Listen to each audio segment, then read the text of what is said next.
I am the pillar of your traditional values, the men you trust to protect your family. But while my perfect white wife waits at home in our sterile mansion, I am drowning in the darkness of a woman who despises my very existence.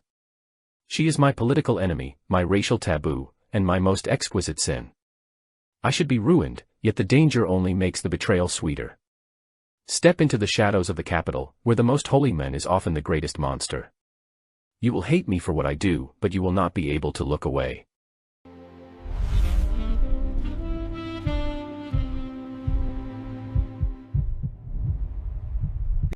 The morning in Georgetown always carried the same curated scent of freshly ground Blue Mountain coffee and heavily starched white linen. Sunlight filtered through the tall windows, illuminating the dust motes that danced in the stagnant air of our dining room. I watched them drift with a sense of envy, for they were the only things in this house allowed to move without a predetermined purpose. Everything else was anchored by tradition and the weight of a name that had been polished for 40 years. My fingers traced the edge of the mahogany table, feeling the cool, unforgiving surface of the wood. Exactly in the center of the table sat a heavy crystal vase, its multifaceted surface refracting the light into a dozen sharp, miniature rainbows. It was filled with white lilies, their petals so pale they looked translucent against the dark wood of the furniture. I looked at the arrangement and felt a strange, tightening sensation in my chest, as if the symmetry itself was a cage designed to keep me still. To anyone else, it was the picture of suburban prosperity and political grace, a testament to a life well ordered. To me, it was a beautifully decorated tomb where the air was growing thinner with every passing second. Across from me sat Claire, the living embodiment of the American dream and the silent architect of our domestic perfection. Her skin was the color of polished ivory, flawless and cool to the touch, and her blonde hair was swept back into a bun that defied the very laws of physics. Not a single strand dared to stray from its assigned position, reflecting a discipline that bordered on the fanatical. She was my reflection in a silver mirror, the perfect partner for a man whose career was built on the bedrock of traditional values. As she lifted her teacup, her movements were as precise as the gears of a Swiss watch. Her voice flowed over the table like a gentle, lukewarm stream, discussing the intricate details of the upcoming charity gala for the Veteran Foundation. She spoke of guest lists, seating arrangements, and floral motifs with a passion that I could never manage to replicate in my own speeches. I nodded at the appropriate intervals, wearing the mask of the attentive husband that I had mastered over the last 15 years. It was a comfortable performance, one that required no genuine emotion, only the correct sequence of facial expressions and murmurs. Behind the mask, however, my mind was wandering into the humid, gray streets of the city. The sterile environment of our home felt like an endless exhibition in a museum dedicated to a dead era, where every artifact was preserved under glass. I was the centerpiece of this display, the senator who stood for the sanctity of the hearth and the old ways of the Republic. Yet, as I sat there in my tailored suit, I could feel the silk tie beginning to constrict my throat like a velvet noose. The silence between her sentences was filled with the ticking of the grandfather clock in the hallway, counting down the seconds of a life that felt increasingly hollow. I was a man who had everything, yet I was starving for something I could not even name. I finished my coffee, the liquid leaving a faint, chalky aftertaste on my tongue that reminded me of the limestone dust on the steps of the Capitol. It was a bitter flavor, one that lingered long after the warmth had faded from my throat. I pushed the porcelain cup away, the scraping sound of the saucer against the wood feeling like a sudden, violent intrusion into the morning's orchestrated peace. Claire did not flinch, her smile remaining fixed as she transitioned smoothly into a discussion about the senator from Ohio and his wife's latest indiscretion. She handled scandal with the same antiseptic efficiency she used to clean a wine spill. I stood up, the floorboards beneath the oriental rug groaning softly under my weight, a reminder of the age and secrets buried within this house. I walked around the table to where Claire sat, intending to perform the ritualistic kiss on the cheek that signaled my departure for the office. As I leaned down, the scent of her expensive, floral perfume hit me, a fragrance that was sweet, cloying, and entirely devoid of any natural warmth. I pressed my lips to her skin, finding it as cold as a marble statue in a winter garden. There was no spark, no friction, only the dull familiarity of a duty that had long ago replaced any sense of desire.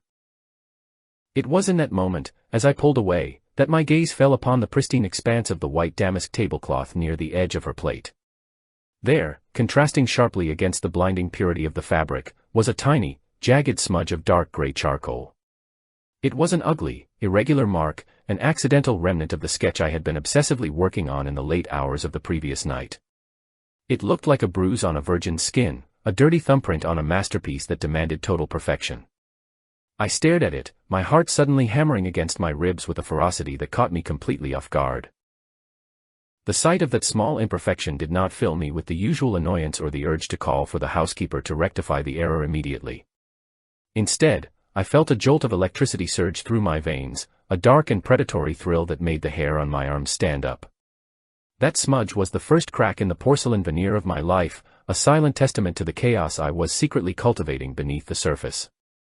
I looked back at Claire, who was still talking, oblivious to the stain that sat mere inches from her manicured hand.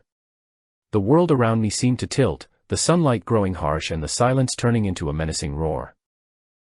I felt a predatory grin tugging at the corners of my mouth, though I forced my features to remain neutral as I straightened my jacket and turned toward the door.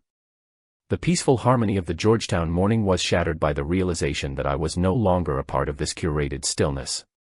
I was a stranger in my own home, a man who had tasted the ash and found it far more intoxicating than the honey. As I stepped out into the humid air of Washington, the sound of the heavy front door clicking shut behind me echoed like a gunshot. The hunt had already begun, and for the first time in years, I felt dangerously, beautifully alive. The office in the Russell Senate building was a mausoleum of history, a place where time seemed to have died in favor of tradition. The heavy scent of old parchment, leather bindings, and expensive cigar smoke from decades past clung to the velvet curtains. I sat behind my massive mahogany desk, feeling like a high priest of a religion that no longer had any believers. The marble columns stood like silent sentinels, cold and unyielding, reflecting the gray light of a typical Washington morning. My life was defined by these walls, by the weight of the laws and the stillness of the air that smelled of dust and ancient power. Then the door opened, and the silence was shattered by the rhythmic, sharp clicking of heels against the polished floor. Maya walked in, and it was as if a sudden storm had breached the sanctuary of my sterile existence. She brought with her the raw, earthy scent of rain falling over the Potomac River and the lingering bitterness of dark tobacco. Her movements were fluid and feline, possessing an energy that the stagnant air of the capital could not contain. She wore a tailored coat that was damp at the shoulders, and her presence was a direct assault on the calculated calm I had cultivated all morning. She did not wait for an invitation to sit, nor did she offer the polite, subservient smile that I was accustomed to receiving from the press. Instead, she claimed the leather chair opposite my desk with a confidence that felt like an act of occupation. Her skin was the color of deep, bitter chocolate, a rich and vibrant tone that stood out against the pale, monochromatic background of my office. Looking at her, I felt a strange sense of sacrilege, as if a wild and beautiful creature had been dragged into a graveyard. The contrast was so sharp it was almost painful to witness, yet I could not look away. Maya opened a small, black notebook with a snap that echoed through the room like a small explosion of intent. She did not waste time with pleasantries or the usual political platitudes that often cushioned these encounters. Her eyes were dark and piercing, two voids of intelligence that seemed to see right through the facade of my public persona. I felt the familiar heat of my own authority rising to meet her challenge, a defensive wall of privilege that I had spent my entire life building. But even as I prepared my opening remarks, I knew that this would not be a standard interview, it was a declaration of war. The first question she asked was not a question at all, but a direct strike at the heart of my latest legislative proposal. Her voice was a low, resonant hum, carrying a subtle rasp that suggested she spent her nights speaking truths that were too dangerous for the daylight. She dissected my arguments with the cold, clinical precision of a surgeon, exposing the flaws and the hidden agendas I had worked so hard to conceal. Every word she spoke was a provocation, a mockery of the archaic order that I represented.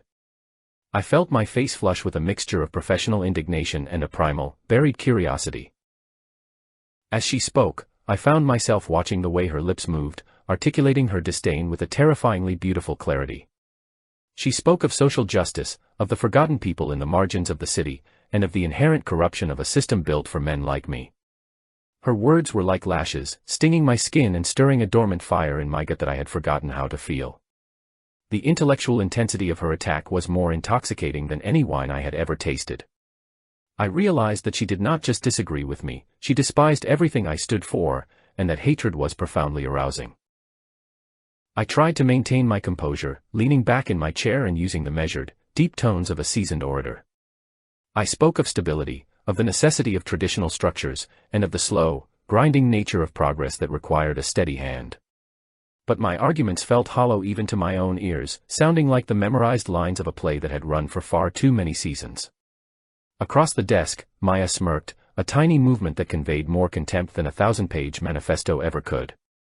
She knew I was lying, and she knew that I knew she was right, creating a private, dangerous bond between us. The air in the room became heavy and thick, charged with the kind of tension that precedes a lightning strike on an open plain. I could see the pulse thrumming in her neck, a steady beat that seemed to synchronize with the pounding in my own ears. The distance between us, though it was only the width of a mahogany desk, felt like a vast and treacherous chasm that I was becoming increasingly desperate to cross. The silence that followed her latest rebuttal was not empty, it was a living thing, teeming with the unsaid desires and the forbidden impulses that we were both trying to suppress. I thought of Claire, sitting in our perfect kitchen with her perfect coffee, and a wave of genuine nausea washed over me. Her endless, polite agreement and her unwavering support suddenly felt like a slow death by suffocation in a room without windows. She was my ally, my partner, and my friend, but she was also a mirror that reflected only the person I was supposed to be. Maya, however, was my enemy, a woman who sought to dismantle my world, and in her resistance, I found the only thing that felt real. I did not want another ally, I wanted a beautiful, brilliant force to fight against. Maya leaned forward, her elbows resting on the edge of the desk as she prepared to deliver what she clearly intended to be the final, crushing blow. The scent of her, the rain, the tobacco, and something deeper, something like musk and wood smoke, filled my senses, overriding the smell of the old room. Her eyes were wide and defiant, daring me to defend the indefensible, and for a moment, the world beyond the office ceased to exist. There were no voters, no parties, no wives, and no laws. There was only this singular, searing point of contact between two people who were never meant to understand each other. The debate had reached its breaking point, the words having done all the damage they were capable of doing before dissolving into a heavy, fractured silence. I could hear her breathing, a rhythmic sound that was shallow and fast, mirroring the frantic state of my own lungs. The intellectual combat had transformed into something far more ancient and visceral, a physical magnetic pull that defied every logic and every oath I had ever taken. We were no longer senator and journalist, we were two predators circling each other in the dark, waiting for the first sign of weakness that would allow us to strike. I stood up slowly, my chair scraping against the floor with a sound that seemed to echo for miles in the quiet of the building. I walked around the side of the desk, my heart thundering against my ribs as I closed the distance that had felt like a fortress only moments ago. She did not back away, she didn't even blink, her chin lifting in a final, wordless challenge as I came to a halt right in front of her. The proximity was overwhelming, a sensory overload of heat and scent that threatened to shatter the last remnants of my self-control. I saw the defiance in her gaze flicker, just for a second. My hands found the surface of the desk, bracing myself as I looked down at her, the dark wood of the table now littered with the remnants of my official life. There were reports on infrastructure, drafts of new tax laws, and letters from constituents, all of which now seemed like meaningless scraps of paper. They were the casualties of a war that had suddenly shifted from the public stage to this private, shadowy arena. I could see the reflection of the marble columns in the polished surface of the table, distorted and twisted, much like the path my life was about to take. The betrayal was already complete in my mind. I reached out, my fingers hovering just inches from the dark, smooth skin of her shoulder, feeling the radiant warmth that emanated from her body. The air between us seemed to vibrate with a frequency that I could feel in my very marrow, a siren song of destruction that promised a release I had never known. She let out a breath that was half sigh and half growl, a sound of surrender that was also an act of defiance. The final barrier of words crumbled into dust, and in that instant, I knew that the man who had entered this office that morning was gone, replaced by something far more dangerous. What followed was a blur of motion and raw, unvarnished need, an explosion of the friction that had been building since she first walked through the door. There was no tenderness in the encounter, only the desperate, frantic attempt to consume the very thing we each claimed to despise. The mahogany desk, usually the site of cold deliberation and political maneuvering, became the stage for a primal, wordless negotiation. I felt the weight of my privilege and the chains of my tradition falling away as I lost myself in the dark, beautiful chaos of her presence. It was a betrayal of everything I was supposed to represent.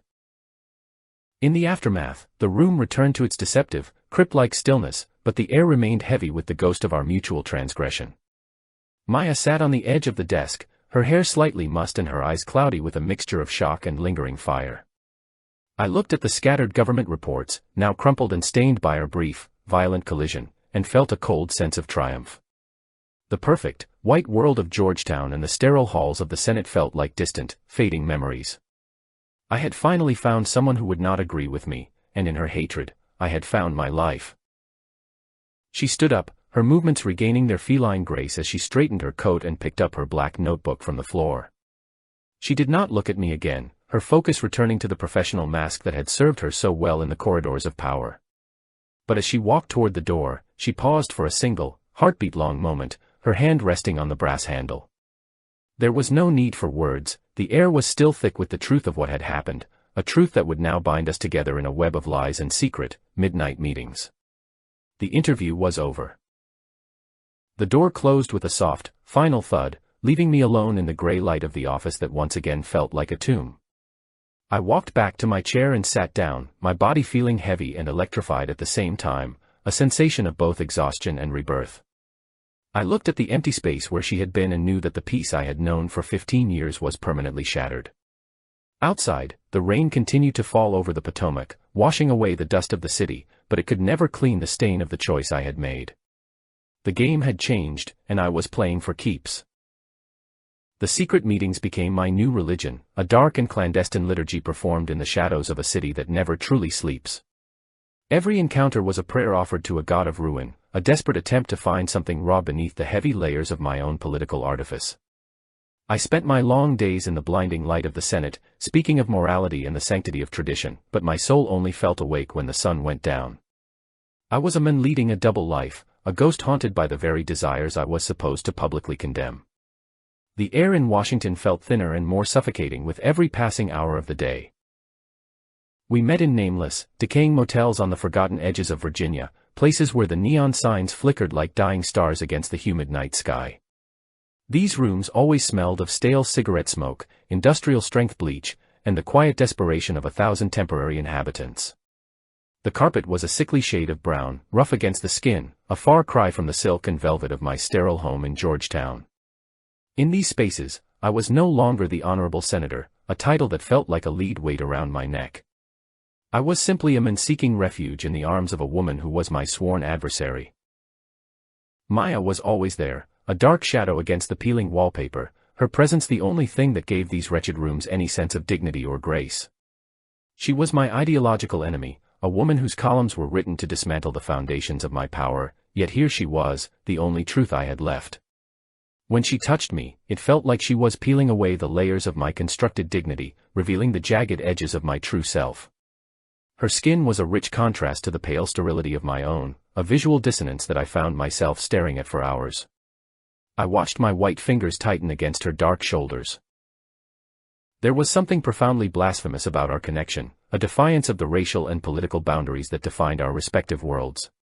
Every time we met, we were committing an act of treason against our tribes, our beliefs, and the images we projected to the public. She hated my policies, my privilege, and the way I represented a history that had tried to erase her people, yet she could not stay away. I was captivated by her intellect and the sheer ferocity of her disdain for me. It was as if her hatred was the fuel that kept the fire of our attraction burning, a dark energy that neither of us could control. Sometimes the meetings happened in the back of my limousine, the tinted windows creating a mobile fortress as we moved through the heart of the Capitol. We would glide past the Lincoln Memorial and the dark waters of the tidal basin, hidden in plain sight while the world outside remained oblivious. The leather seats were cool and supple, a sensory contrast to the heat radiating between us in the cramped, air-conditioned space. Outside, the lights of the city blurred into streaks of gold and red, but inside, there was only the sound of our breathing and the heavy silence. It felt like we were thieves stealing moments from a timeline. Every second we spent together was a dance on the razor's edge of a precipice, a gamble where the stakes were nothing less than total annihilation. A single stray photograph from a hidden camera, a leaked recording from a tapped line, or a chance encounter with a staffer would turn my career into ash. My marriage, my reputation, and the very legacy of my family were all held together by a thread that grew thinner with every secret sigh. Maya risked just as much, her professional integrity and her standing in the community hanging in the balance. We were two people who had everything to lose, and that was exactly why we could not stop. I could see the cracks in her principled exterior every time she looked at me after the fire had subsided, a mixture of guilt and defiance in her dark eyes. She was a woman who lived for the truth, yet she was now an architect of a massive, intricate lie that grew more complex with every passing week. She hated herself for wanting the enemy, for finding solace in the touch of a man who represented the very oppression she fought against in her writing. This internal conflict made her even more beautiful to me, a tragic figure caught in a storm of her own making. I loved the way her resolve would crumble slowly under my gaze. For me, this was more than a mere affair, it was an act of personal and political blasphemy that liberated me from the crushing boredom of my life. I was tired of the Stepford perfection of my home, the rehearsed smiles of my colleagues, and the hollow promises I made to a public that only wanted comfort.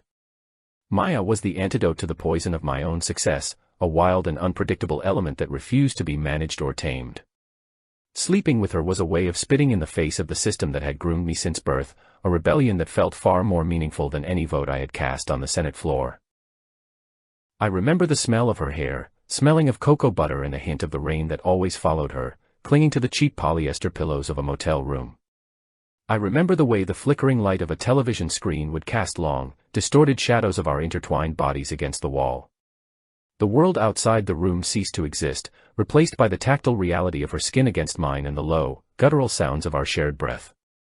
In those moments, the complexity of Washington politics faded into a simple, primal hunger that required no justification or policy paper.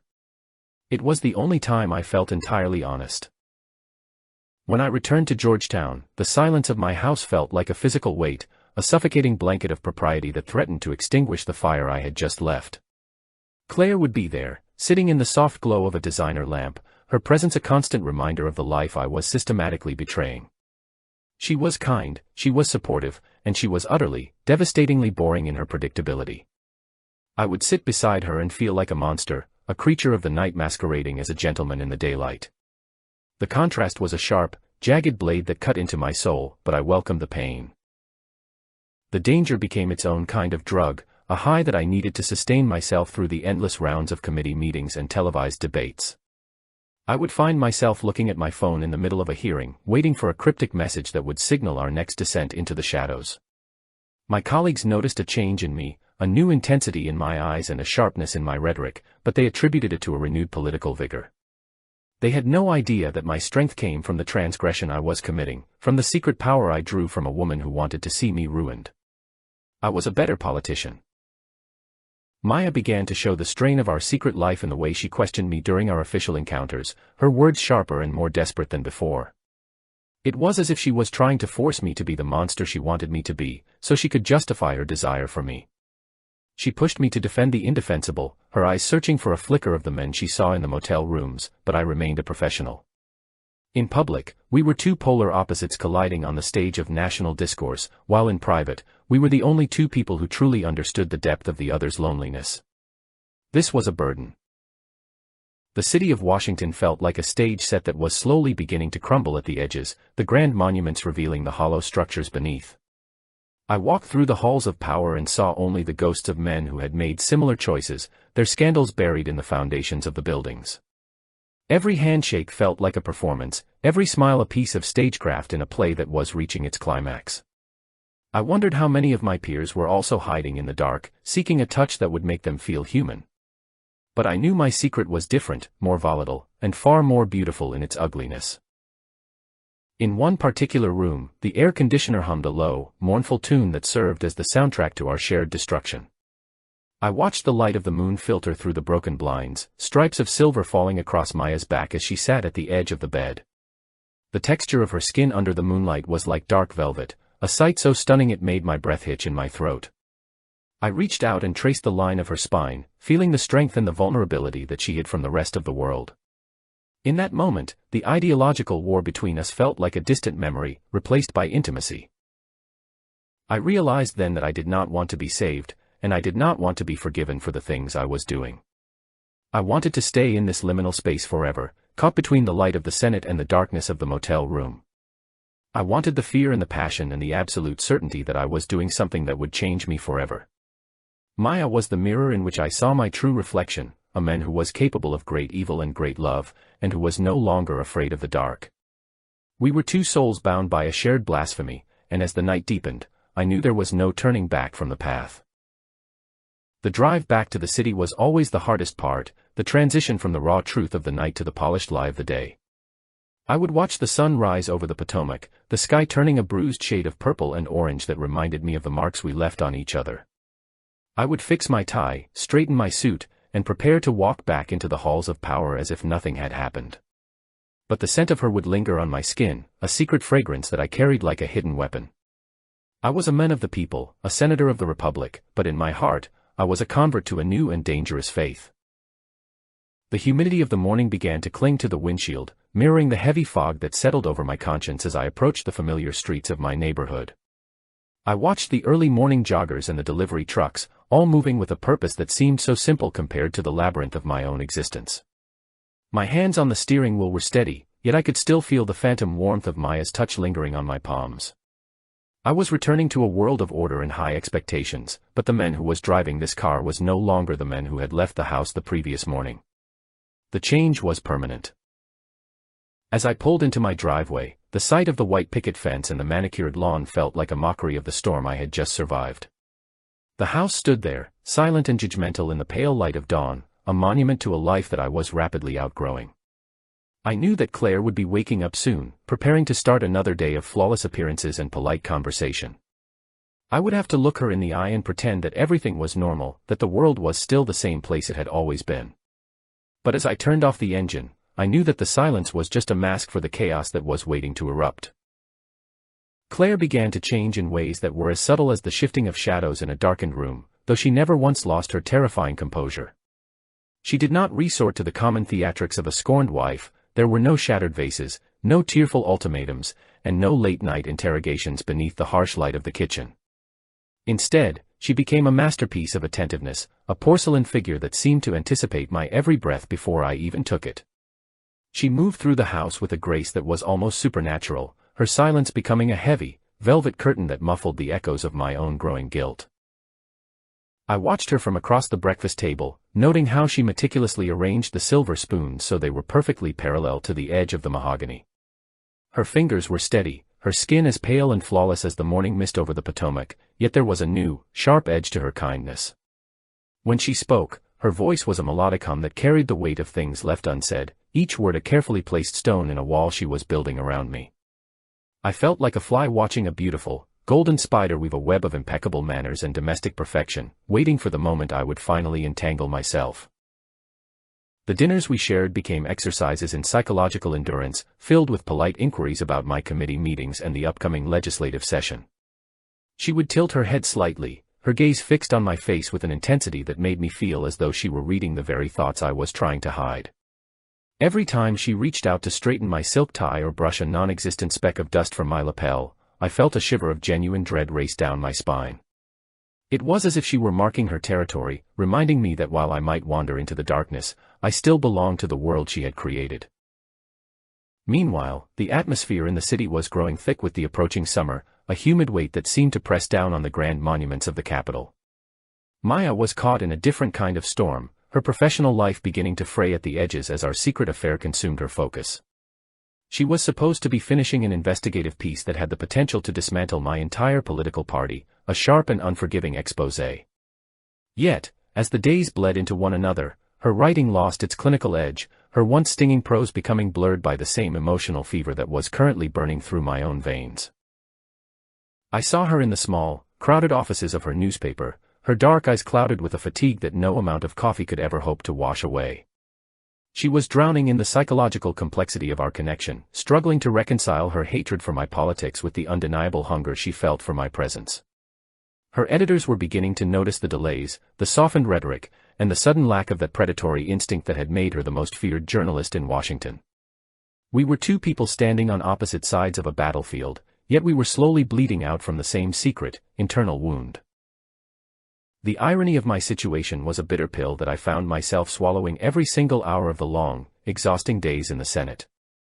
I spent my time surrounded by allies like Claire, people whose loyalty was unquestionable and whose support was a constant, steady hum in the background of my career. I respected Claire for her dedication, for the way she protected our public image with the ferocity of a high priestess, yet I could no longer bring myself to touch her. The very qualities that made her a perfect partner were the things that made her feel like a cold, marble statue in a house that had become a mausoleum. On the other hand, there was Maya, a woman whose every belief was an affront to my heritage and whose words were weapons designed to destroy the things I valued. I hated her perspectives, her radical calls for justice, and the way she looked at the world through a lens of systemic failure that I refused to acknowledge. And yet, I adored her essence, her fire, and the raw, unvarnished truth of her anger that made me feel more alive than any political victory ever could. I was a man who preferred the company of an enemy who challenged my soul to that of a friend who only ever confirmed my own stagnant comfort. One night, when the city was particularly stifling and the air felt like wet wool against the skin, I found myself in the cramped sanctuary of Maya's apartment. The room was small, filled with the scent of old books, bitter tea, and the lingering fragrance of her skin, a sharp contrast to the vast, airy halls of Georgetown. We stood by the window, looking out over the urban sprawl toward the glowing, majestic dome of the Capitol that sat like a white crown on the horizon. The light from the monument felt accusatory, a distant eye watching the two of us as we leaned against the glass in the heavy, electric darkness. I felt the walls closing in on us, the pressure from every facet of my life converging into a single, unbearable point of tension. My party bosses were demanding a new level of ideological toughness, pushing me to lead the charge against the very people Maya spent her life trying to protect. Claire was demanding my presence, not through words, but through the silent, oppressive weight of her expectations and her terrifyingly perfect dinners. And Maya, standing right beside me, was demanding a truth about my feelings that I was not certain I was even capable of articulating in the cold light of day. The silence between us was fractured only by the distant sound of a police siren and the rhythmic hum of the old air conditioner struggling against the Washington heat. Maya turned toward me, her silhouette a dark, elegant curve against the pale light of the city, her eyes searching my face for a sign of the men she knew in the shadows. I could feel the heat radiating from her body, a primal force that seemed to pull at the very foundations of my self-control, making the world outside the window feel like a distant dream. We were two ghosts haunting a city built on secrets, and tonight, the secrets were becoming too heavy. She reached out, her fingers grazing my arm with a touch that was both a caress and an accusation, her voice dropping to a low, tremulous whisper. She spoke of the recordings she had made, the digital ghosts of our first fierce debates and the moments that followed, the evidence of my betrayal captured in high fidelity. She was supposed to have handed them over to her editor weeks ago, to use them as the final, crushing blow in her investigative piece against my administration. But she hadn't done it, her hand frozen by a conflict she could no longer hide from herself or from the men she was supposed to ruin. The revelation hit me like a physical blow, a sudden jolt of adrenaline that made my heart hammer against my ribs with a frantic, uneven rhythm. Those recordings were a death sentence for my career, a recorded testament to my hypocrisy that would echo through the halls of the Capitol and destroy my name forever. They were the ultimate weapon, and she had been holding them in her hand like a live grenade, unable to pull the pin because of the twisted affection that had grown between us. I looked at her and saw the depth of her own betrayal, a mirror of the one I carried every day. The air in the apartment seemed to vanish, leaving me gasping for breath as the reality of our situation finally reached the point of no return. We were no longer just a senator and a journalist engaged in a dangerous flirtation, we were two people holding the keys to each other's destruction.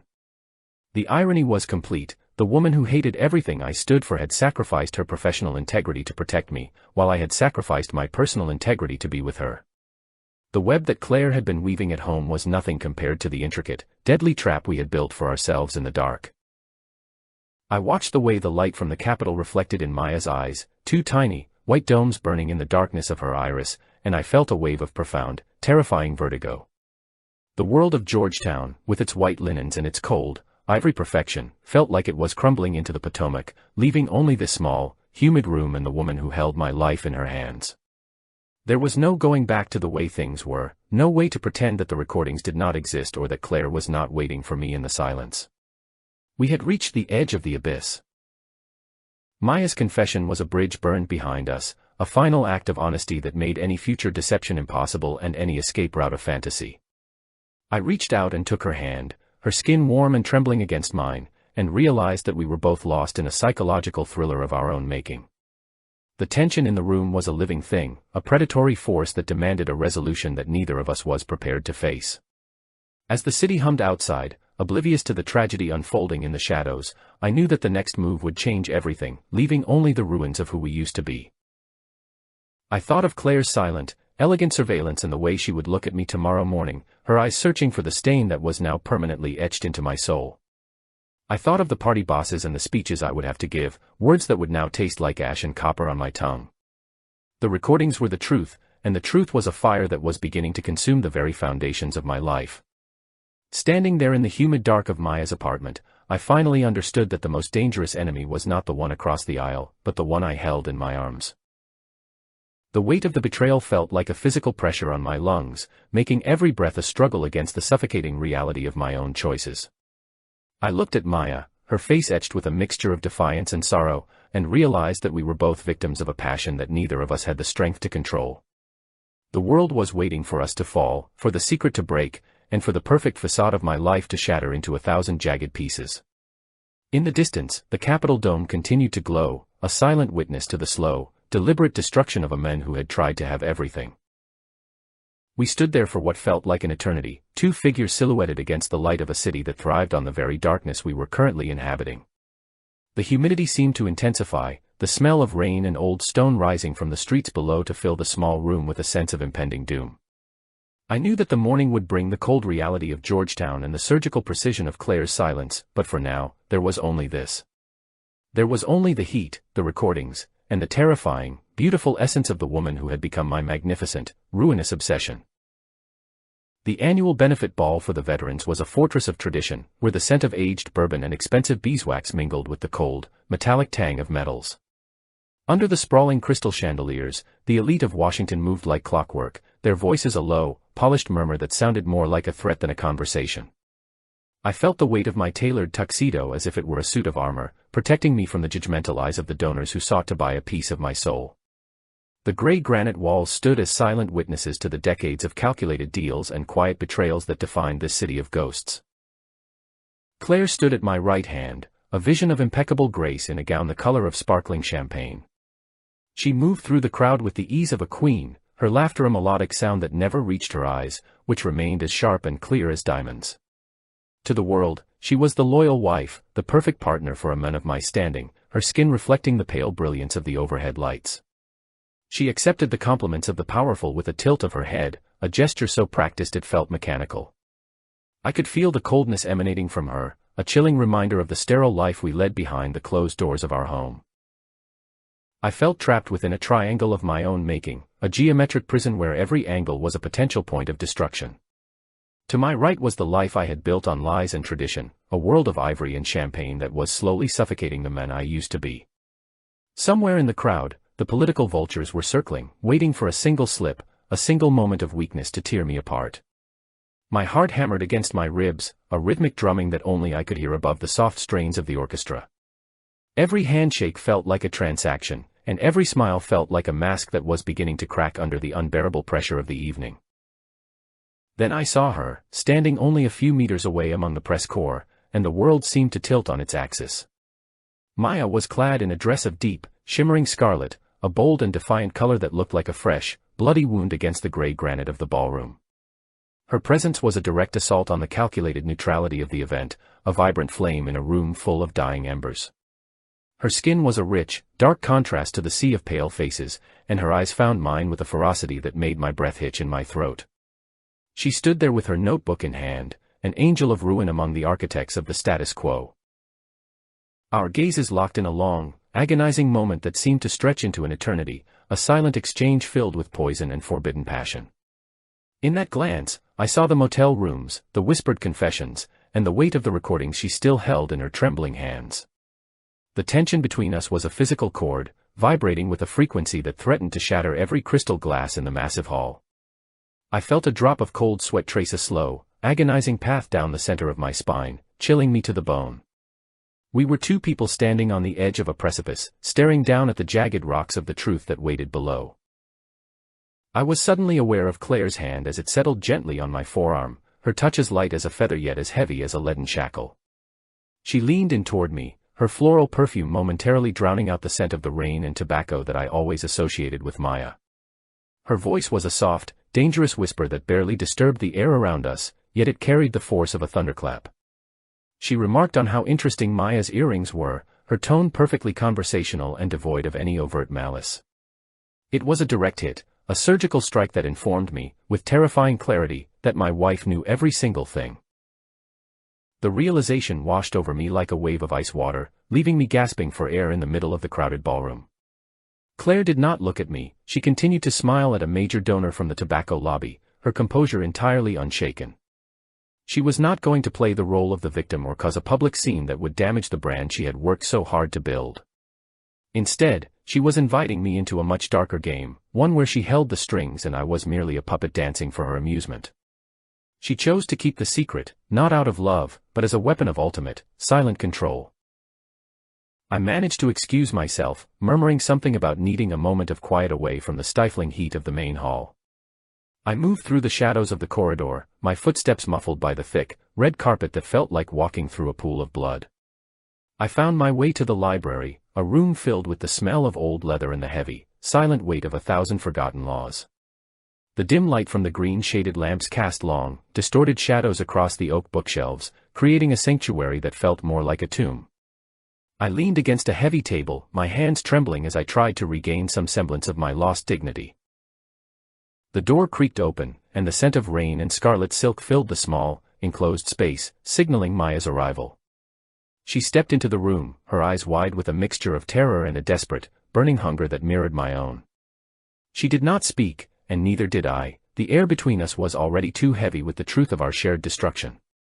I crossed the room in 3 long strides, grabbing her shoulders with a force that was more about stability than affection. We were no longer lovers in a secret garden, we were 2 drowning souls clinging to each other in the middle of a violent, unforgiving storm. This was not a scene of tenderness or whispered promises, it was a fierce, desperate confrontation, a struggle for power in a world that was rapidly falling apart. I felt the texture of her scarlet dress beneath my fingers, a sensory reminder of the danger we were currently inhabiting. Maya began to cry, the tears tracking slow lines through her makeup, a rare display of weakness from a woman who had always been my strongest adversary. She spoke of the recordings and the guilt that was eating her alive, her voice breaking under the weight of her own professional betrayal. She was losing herself in the psychological thriller we had collectively written. I looked at her, at the raw honesty of her pain and the absolute chaos of her emotions, and I realized something that shook me to my core. In this room, surrounded by the ghosts of 1,000 dead laws and the cold reality of my wife's surveillance, this was the only honest thing I had left. Our connection was built on hatred, on ideological war, and on the most profound of betrayals, yet it was the only thing that felt real. The world outside, the gala, the champagne, and the senators, was nothing but a grand, hollow performance. Maya was my ruin, but she was also the only person who truly saw the men behind the mask. We stood there in the flickering light, the sounds of the ball a distant, muffled hum that felt like it belonged to another lifetime. I could feel the heat of her body through the thin fabric of her dress, a primal warmth that was the only thing keeping me from freezing in the coldness of my life. I knew that the recordings could still destroy me, and I knew that Claire was waiting for my return with her silent, terrifying knowledge. But in that moment, as Maya clung to me in her weakness, I chose the darkness over the light. I chose the struggle and the pain over the sterile, ivory perfection of the life I had known for 40 years. The power dynamic between us shifted again, a frantic negotiation of who would break first and who would carry the burden of our shared secret. I told her that we could not stop, that the fire was already too big to be extinguished by a few tears or a sudden change of heart. She looked at me with a mixture of horror and realization, her grip on my tuxedo jacket tightening as she accepted the grim reality of our situation. We were bound together by a rope of scarlet silk and dark charcoal, 2 enemies who had found a common ground in the ruins of their own integrity. There was no way back to the innocence of the morning. I felt a surge of cold, cynical triumph as I realized that I could navigate this new landscape of betrayal and control. If Claire wanted to play a game of shadows, I would show her that I was a master of the dark, and if Maya wanted to drown in her guilt, I would be the one to hold her under. The sense of injustice, of a life built on a foundation of lies and high-stakes manipulation, was no longer a burden, it was a source of strength. I straightened my tie and wiped a stray tear from Maya's cheek, my face set in a mask of cold, senatorial resolve that would fool the world once again. We would go back out there, into the glare of the flashbulbs and the clinking of the champagne glasses, and we would play our parts to perfection. I would stand by my wife, she would smile her diamond smile, and Maya would report on the evening with the clinical detachment of a professional. But the library would remember the truth, the smell of the leather and the sound of a woman crying for her lost soul. The hunt was still on, but the roles had been reversed in the shadows of the Army and Navy Club. I was no longer the prey, I was the architect of my own magnificent, terrifying damnation. As I opened the heavy oak door to lead us back into the hallway, I felt the humidity of the night pressing against the windows, a reminder of the storm that was still brewing over the Potomac. The light of the ballroom spilled into the corridor, a blinding, artificial brilliance that demanded we hide our true selves once more. I looked back at Maya one last time, her scarlet dress glowing in the dim light of the library, and I saw the future we had chosen. It was a path of thorns and shadows, a journey into the heart of a darkness that promised no forgiveness, only the cold, intoxicating thrill of the forbidden. The music was louder now, a triumphal march that felt like a mockery of the quiet tragedy that had just occurred in the library. I walked back toward the main hall, my head held high and my expression neutral, the perfect image of a statesman in his prime. Claire was waiting for me near the buffet, her glass of champagne held at a precise angle, her eyes tracking my progress through the crowd. She did not say a word as I took my place by her side, but the pressure of her hand on my arm was a silent command. The game had truly begun, and for the first time, I was ready to win. 6 months had passed since the night of the winter ball, and now I stood upon the cold, white marble steps of the Capitol, the December wind biting at my face with the sharp precision of a surgeon. The sky above Washington was a brilliant, unforgiving shade of blue, devoid of the humid haze that had defined the summer of my secret transgression. Below me, a sea of faces looked up with a fervor that bordered on the religious, their cheers muffled by the heavy, ceremonial atmosphere of my inauguration day. I could smell the faint scent of old stone, the metallic tang of the winter air, and the expensive wool of my overcoat, a combination that felt like the very essence of the power I had secured. My heart beat with a slow, deliberate rhythm, no longer frantic with the fear of exposure but steady with the weight of my absolute victory. I was the man of the hour, the senator who had survived a storm and emerged not just intact, but magnified in the eyes of the public. My approval ratings had soared to heights previously unimagined, fueled by a series of speeches that celebrated the sanctity of the home and the unyielding strength of traditional American values.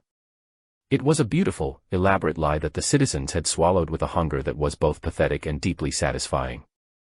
I felt like a master architect standing before a monument built of polished smoke. Beside me stood Claire, the living image of a political matriarch, her coat a deep navy blue that made her pale skin look like fine porcelain under the harsh winter sun. She was radiant, her smile a masterpiece of practiced joy that radiated confidence and pride to every camera lens pointed in our direction. To the world, she was the rock upon which my career was built, the woman who had stood by her men through every challenge with unwavering grace and dignity. But beneath the layers of wool and silk, I knew she was as cold and calculating as the granite columns of the building behind us.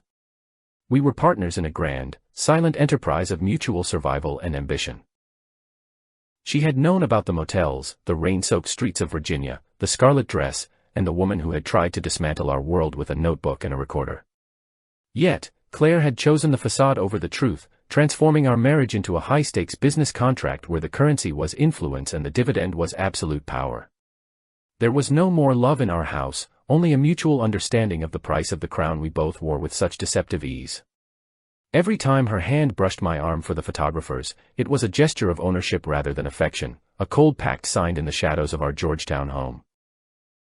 The memory of our conversation following the ball still lingered in the back of my mind, a quiet, surgical discussion held in the dead of night. There were no tears, no shouts of betrayal, only the measured tones of two professionals negotiating the terms of a merger. She had laid out the path forward with the same efficiency she used to organize a charity gala, ensuring that my reputation remained spotless while she secured her place at the center of the political universe. I respected her for it in a way I never could have respected a woman who sought only my heart. She was a queen who understood that a throne is built on secrets. As I leaned into the microphone to deliver my final words of gratitude to the assembled crowd, I felt the vibration of my own voice echoing through the plaza like a grand, hollow organ. I spoke of the strength of the family unit and the importance of a moral compass in public life, the words flowing from my lips with a seductive, oily ease. I watched the way the sunlight caught the American flags fluttering in the breeze, their colors vivid and defiant against the white stone of the city. I was a master of the stagecraft of virtue, a man who could talk of purity while the memory of the dark rooms still burned in the hidden corners of my soul.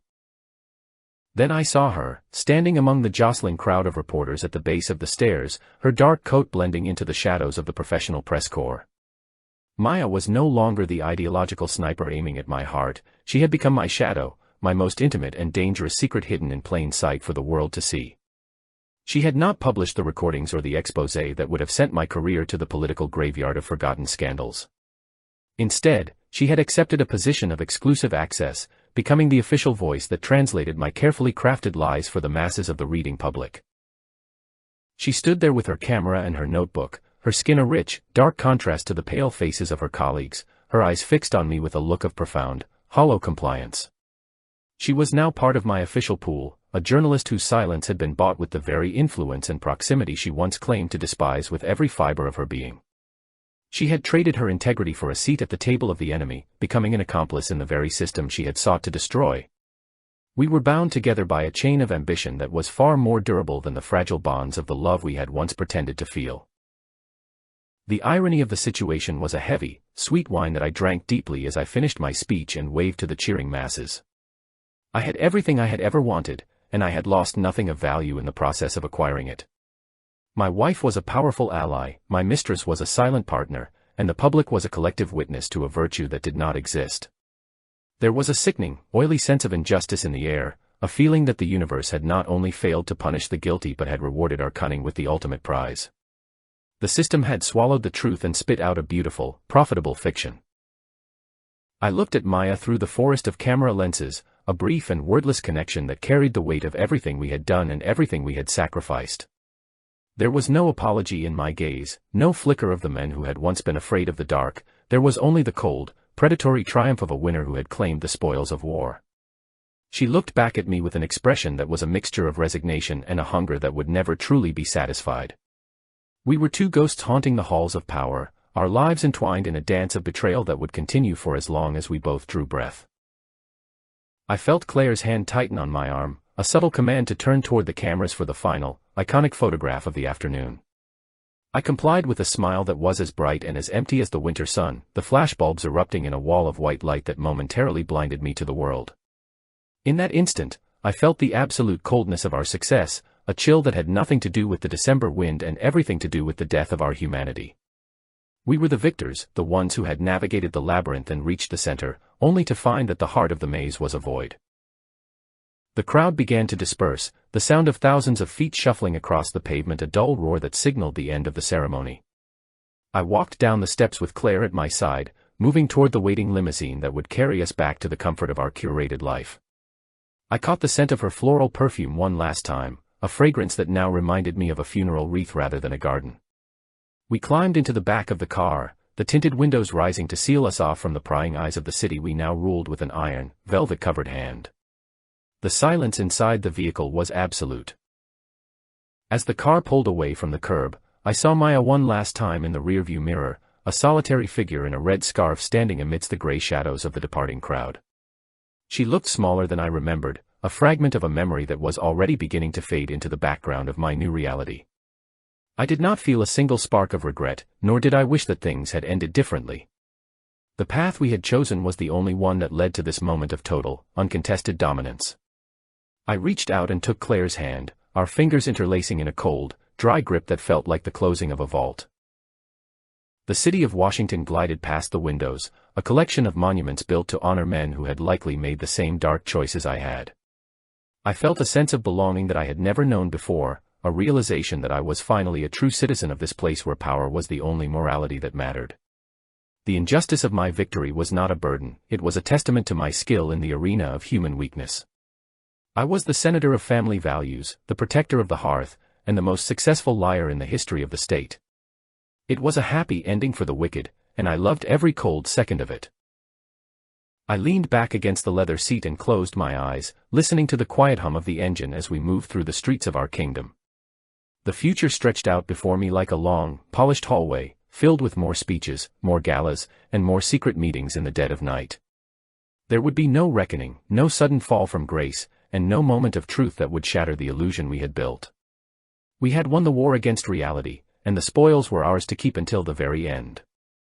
The dark romance of our lives had reached its cynical, triumphant conclusion in the heart of the capital.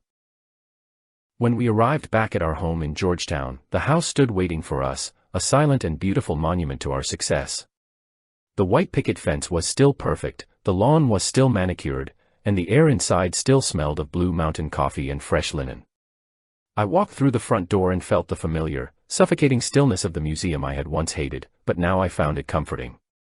It was the perfect stage for the rest of our lives, a place where we could play our roles to perfection while the shadows continued to dance in the corners of every room. I stood in the center of the dining room and looked at the crystal vase, which was now filled with red roses instead of white lilies, a small but significant change that Claire had made without a word. The deep, bloody hue of the petals was the only reminder of the scarlet dress and the fire that had almost consumed us both. I reached out and touched one of the petals, finding it as soft and as cold as a ghost. The light of the setting sun filtered through the window, casting long, dark shadows across the mahogany table where it had all begun. I was home, and the world was exactly as I had made it.